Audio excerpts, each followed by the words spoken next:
Hello friends, my name is Koolio and welcome back to the channel. Today guys, we're taking a first look impressions video for a brand new hero collector called Crossover the Ranker. This is a cyberpunk hero collector that just came out today. I saw some gameplay of it. I was like, yeah, let's give it a try. Let's try it out. And I gotta say, I'm not really that impressed with it. There's quite a lot of stuff to do in this game, but there's a couple of minor things that have made it not the greatest experience, and so I haven't really gotten super far into the game. I didn't even bother changing my name because I'm not going to keep playing this game. Let's go ahead and actually jump in and talk about some of the things that I don't particularly like about the game.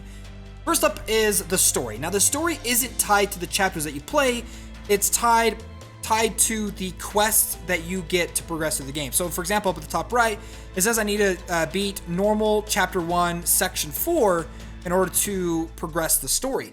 I've already beaten this section and the story did not happen. I've gone all the way to like halfway through chapter 2 and no story happened for me.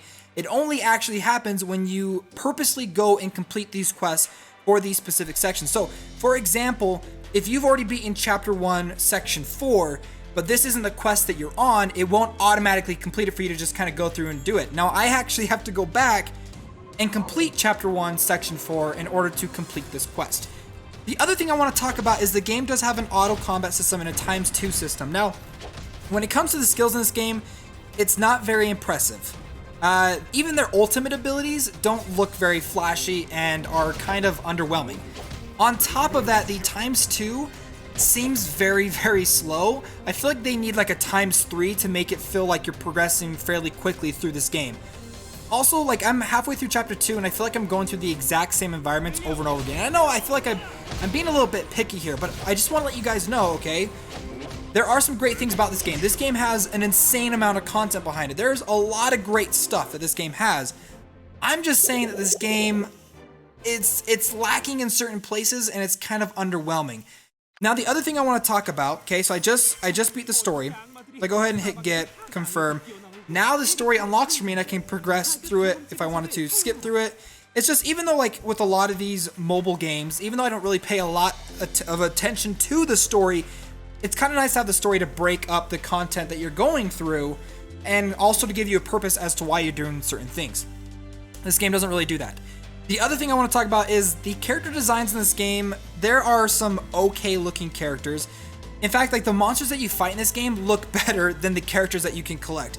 In fact, through all the characters that are in the game right now, there is like only one character that I would like actually want to unlock, and that's the Dark Arthur guy. He looks really cool, but he's also a raid boss, which makes sense because all the really cool looking characters are like raid bosses or monsters or that you end up fighting in this game. There's some decent characters, some I don't even know what to say. There's just not the coolest looking characters in this game. In fact, some of the characters even look almost exactly the same too. You got a couple of robot characters, TO9, see like, and there's not even that many characters in the game either to collect. The other thing too is when it comes to the collecting system in this game, and I think this is where another big hit to this game is going to come from, the summoning system is kind of terrible. They give you enough premium currency to do the S character soul stone. You get one character. You get nothing else except for one character, and you don't even get a character. You get soul stones to then unlock your character. It's extremely underwhelming. And if you guys look over, you can also summon for runes. So you can get equipment through their summoning. Now if I go over to the regular summoning, I have enough to do the ×10 thing. Let's go ahead and do this. Let me show you how confusing the summoning system in this game. I summoned it for the first time. I was like, okay, cool. Am I going to get a hero? Open all. And I was like, okay, hero. Did I get a hero? Like, what the heck is going on? And this leads me to my next big thing that I don't like about this game is almost everything that this game has is some kind of card with a symbol on it that you have literally no idea what it stands for. So if I go to the bag area, look at all these different symbols. Okay, so we got skill and awaken things, we got battleship, tickets, other. I don't know what any of those symbols, like I can click on them and find out what they are. It's just like I started getting a lot of these things and I was like, everything looks very similar, just with a different minimalistic icon on it And I got so confusing, and the same thing is with the heroes too. It's like a little card with the character's basic icon on it, and I literally had no idea what I was doing. I was like, am I summoning heroes? Are these upgrade materials? Like, what's going on? So basically when you go and you summon, you get those soul shards or whatever you want to call it, and then you can go back and scout characters once you've gotten enough of their soul shards. So I can now scout Sylar. So there we go, I got Sylar. Welcome to the team. Now the other thing too is I've gone through the game, and the game has given me a decent amount of soul stones from actually playing to unlock a couple of characters. But the soul stones are going to become incredibly important down the line because you actually use them to transcend your characters and progress them farther and farther down the line. So you need them for upgrading, so from 1-star to 2-star, 2-star 3, all like that, as well as to also transcend your characters, which like turns the stars red, making them stronger. The other thing that's kind of weird about this game is I can't tell if units are like rare or not rare. Maybe I'm blind, maybe I don't see it, but every character I've summoned so far has been a 1-star character. So I don't really know how I feel about that. Now she actually looks pretty cool. She's probably my favorite looking character in the game that I've summoned so far. I definitely think the big knight guy is probably way cooler. Now those are most of my criticisms about this game, so I do want to talk about some of the positives. Again, this game has a lot going for it. There's a lot of content to run through, a lot of different chapters to play through, bosses, all the way up to chapter 6, so a decent amount there, hard modes for all of them. That's not something extraordinary, it's there, I want to let you guys know. The other thing that's kind of cool is that it has all of this stuff unlocked right at the beginning. Once you get through the tutorial, which is very heavy-handed given to you, but you can get past it in like 5-10 minutes. All of this stuff is unlocked for you right at the beginning rather than having to wait to get to certain levels and stuff like that in order to unlock these different areas. So I do like that. They give you the content like right up the front. You already have unlocked raid missions, which you can do with your clans or your guilds. The Tower of Origin is like a tower defense, or the endless tower thing where you can kind of go up and do your tower. So let's go ahead and start the battle so you guys can see a little bit more gameplay.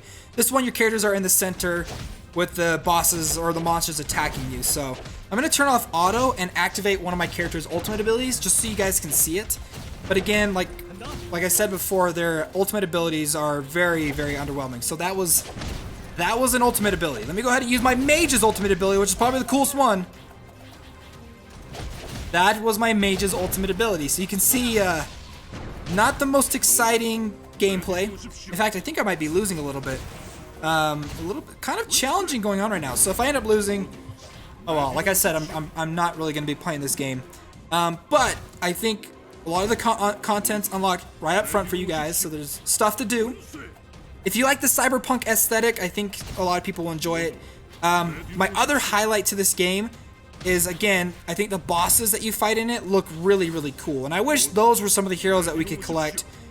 You can't move the camera, which is a negative on my part. Very frustrating that I can't move the camera around the battlefield, even like just spin it if I wanted to. There isn't any kind of character positions either. You just put your characters and then they just go. So that's another thing. My character is off to, what is he doing? He just died. We just lost. That's fine. So there you guys go. That is this game. I don't even remember what the name of the game is right now, because it's kind of a boring name. And I'm sorry, like I always try to be really positive when I cover any kind of game to show you the positives behind it. But to be honest, I got this far into the game. I was like, I'm gonna make a video, let you guys know that it's there. Do I recommend it? Not really. Okay, there's a lot of better games out there. Well, guys, again, I'm sorry for being so negative in this video. I had to get it out there.